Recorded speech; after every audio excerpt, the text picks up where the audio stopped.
Tidak usah dipungkiri ya, kita berkarir sebagai konten kreator atau YouTuber di platform sosial media YouTube. Salah satu tujuan kita adalah mendapatkan income, pendapatan atau gaji dari YouTube.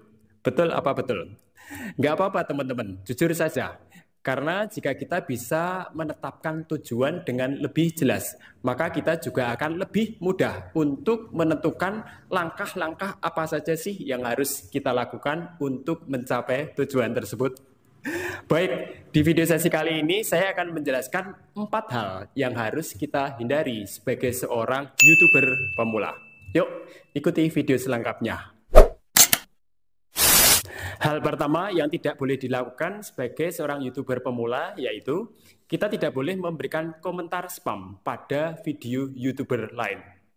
Baik, jadi komentar spam yang saya maksudkan di sini adalah kita memberikan komentar pada video YouTuber lain di mana komentar yang kita berikan tersebut tidak ada relevansinya atau tidak ada hubungannya dengan tema video yang sedang dibahas oleh konten kreator lain. Jadi biasanya orang-orang yang memberikan komentar spam seperti itu, mereka hanya bertujuan agar penonton video channel orang lain yang sudah besar juga berkunjung ke video atau channel mereka. Sekarang sebagai contoh, komentar spam adalah seperti ini. Halo teman-teman, jangan lupa mampir dan berkunjung ke channel saya ya. Halo teman-teman, jangan lupa ngopi bareng di warung saya ya. Dan lain-lain. Pokoknya banyak istilah yang mereka ciptakan, yang pada intinya agar para penonton channel orang lain yang sudah besar juga mampir ke channel mereka. Dan biasanya kalimat-kalimat yang mereka buat hampir sama atau bahkan sama, dan mereka akan berkomentar di banyak video konten kreator lain yang sudah besar. Jadi biasanya para pemberi komentar spam ini akan berkomentar di channel-channel yang sudah besar, yang sudah ramai pengunjungnya. Dengan harapan penonton di channel-channel yang sudah besar ini juga akan berkunjung ke channel mereka.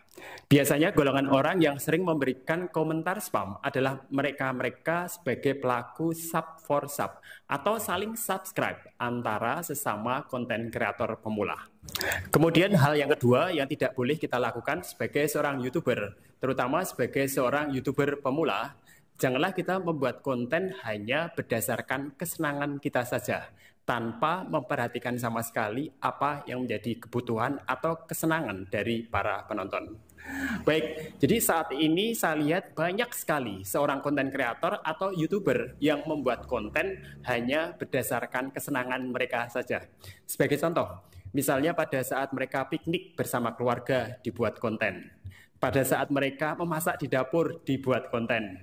Bahkan pada saat mereka bangun tidur pun juga dibuat konten. Pokoknya mereka ngasal saja membuat konten, teman-teman. Yang penting mereka senang dan tanpa memperhatikan sama sekali apa yang menjadi kebutuhan atau kesenangan dari para penonton. Sehingga akibatnya apa coba? Meskipun mereka sudah membuat banyak konten, tapi tidak ada satupun dari konten-konten yang mereka buat yang ramai, apalagi viral.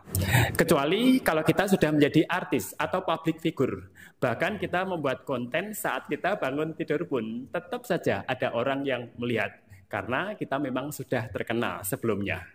Kemudian hal yang ketiga yang tidak boleh kita lakukan sebagai seorang YouTuber pemula, kita jangan menyebarkan link video yang kita buat ke berbagai sosial media yang tidak jelas.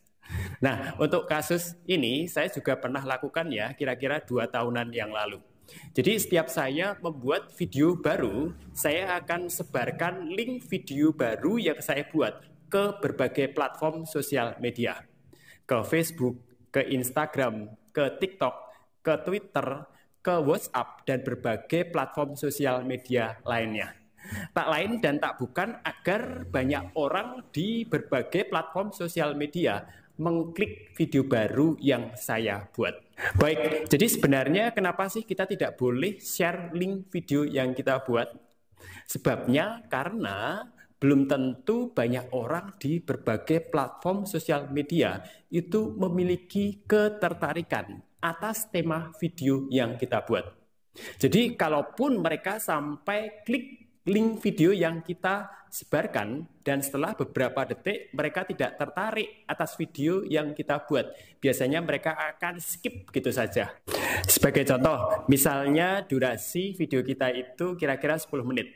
Tapi orang-orang hanya melihat video kita beberapa detik saja. Atau mentok-mentok hanya 1 menit. Akibatnya retensi atau waktu tonton dari video kita rendah. Untuk data retensi bisa kalian lihat di data analisis tiap video kalian ya. Bisa dibayangkan ya, jika setiap kita membuat video baru, kemudian kita share link ke berbagai sosial media yang tidak jelas dan belum tentu memiliki ketertarikan tema video yang kita buat, maka akan semakin banyak orang yang melihat video kita beberapa detik saja. Akibatnya retensi video kita rendah. Dan akibatnya YouTube tidak merekomendasikan video-video kita. Dan sebagai akibatnya secara umum channel kita menjadi senyap, sepi, dan tidak berkembang.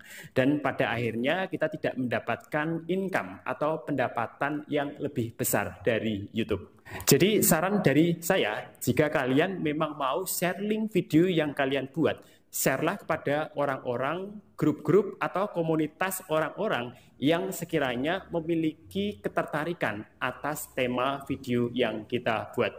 Misalnya nih, saya akan membuat video tentang tutorial YouTube dan TikTok ya, maka saya akan share link video-video saya kepada para YouTuber pemula dan TikToker pemula. Dan saya tidak akan share link video saya ke ibu-ibu yang suka masak atau mungkin bapak-bapak yang suka otomotif. Mereka tidak akan mungkin melihat video-video tutorial tentang YouTube dan TikTok. Betul nggak?